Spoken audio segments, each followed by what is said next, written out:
Greetings, YouTube. In the past, I've discussed Christian radicals such as Opus Dei and the Christian Reconstructionists. Today, I'll be talking about Christian groups that are in the Christian Reconstructionist school of thought, if the word thought is appropriate. You have to really stretch the imagination to get this into that under that term. And this is an article, and it's 10 plans Christian radicals have for America. One of them apparently is interested.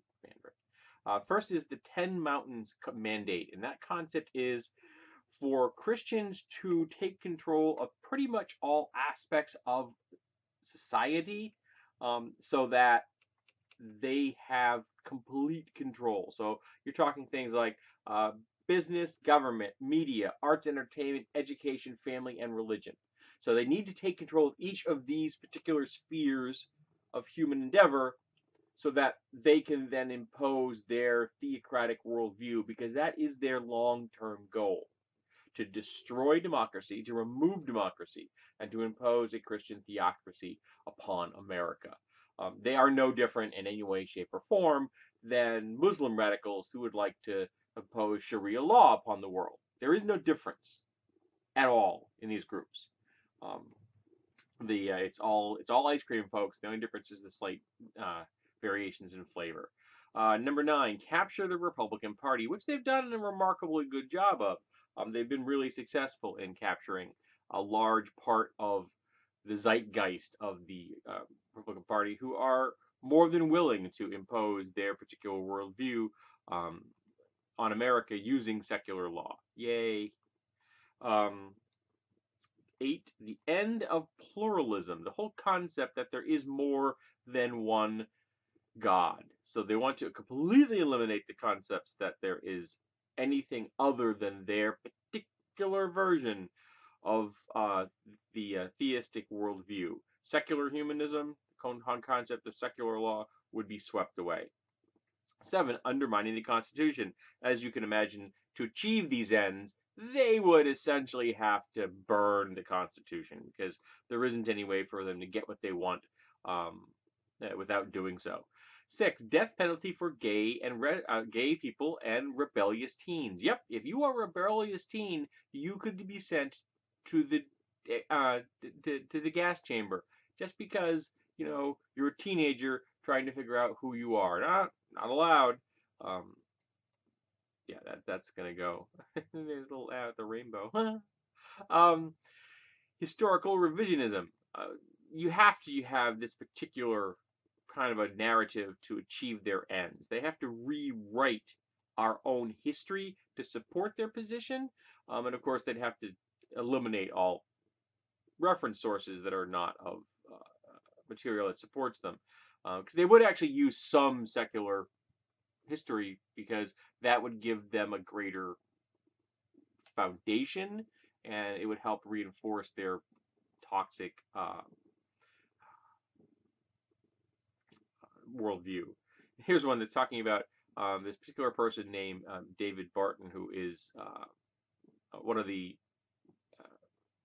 loyal soldiers in the revisionist worldview, and it says David Barton is a propagandist masquerading as a historian who exposes as a fraud who remains unrepentant. Yes, remember that in an effort to achieve their ends, Christian Reconstructionists will lie, will cheat, will deceive. They will violate their own code, because, as far as they're concerned, anyone not in the in group, Christian Reconstructionists, isn't worthy of being treated with respect. That if you lie, cheat, and steal from someone that is outside your group, it's acceptable, and God will give you a wash on that one. Yeah, that's not going to work out quite the way you think it is. 4, abolition of Medicare and Social Security. They want only church-based types of support, and that is always going to come with a heavy dose of preaching and guilt and shame. Um, all of it reinforcing the worldview and trying to pull people in deeper and deeper into their particular form of narrative, which is not. Um, It says, talking about the poor, it says, if on the other hand, you've become filthy rich, well, the Lord must be mighty proud of you. Yeah, there's a lot of that in this worldview too. That if you are rich, God must have blessed you. 3, abolition of education. Yep, you can't have a secular education system under a theocracy. That has to be banned. And we've seen that in the real world with schools being destroyed by terrorist organizations like the Taliban and Al Qaeda because they go after the education because ignorance beyond their worldview is seen as a plus. They want you to only have the information that they have made available to you, and only in a very particular way that they they um, see it. This is one little passage I read that was kind of fascinating. They want to abolish the teaching of math. Math. Unlike the modern math theorists who believe that mathematics is the creation of man and thus arbitrarily relative, we believe that the laws of mathematics are created of God and thus absolute. These books provide mathematical texts that are not burdened with modern theories such as set theory. So apparently, God didn't create set theory. Maybe he was having a bad day.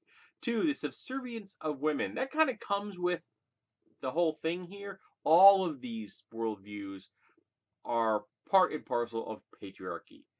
Toxic masculinity is the absolute code of these socially conservative narratives, which are just incredibly unhealthy for everybody. Because believe it or not, toxic masculinity and the patriarchy is bad for men.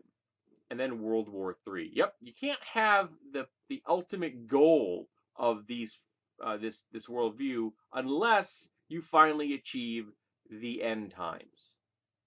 Because without the end times, everything else they've built up to that point is on a base of sand. Unless the end times happen and thus show the world that everything that they have discussed up until now was real, then it becomes increasingly difficult to have people buy that claim now, isn't it? So they need the end times in a very twisted way. It's as you can imagine, I'm not a supporter of theocracies. I oppose organized religion. I'm opposed to toxic masculinity. I'm opposed to patriarchy. Yes, I am an intersectional feminist. But these particular groups need to be dragged into the light. We need to see them for the world to know what their goals are. Now, the possibility of them achieving this in the United States is very low, but they do have the ability by not stating overtly what their end goal is, which is a theocracy in America. They have the ability to push politicians to the right, to get them to support things like removing bodily autonomy from women, like defunding proper sex education, by making sure that gay people and trans people don't have rights. All of this ticks everything closer and closer in the direction that they want it to go, which is my right over here. And we have to stop them. And we have to stop politicians that are endorsed and supported by these people. Whether it's Opus Dei or Christian Reconstructionists, they're all attempting to create a theocracy in America. They're trying to destroy democracy and the Constitution and undermine the ideals that is what made America what it is today, for good or ill. We have good ideals in America. We just need to live up to them.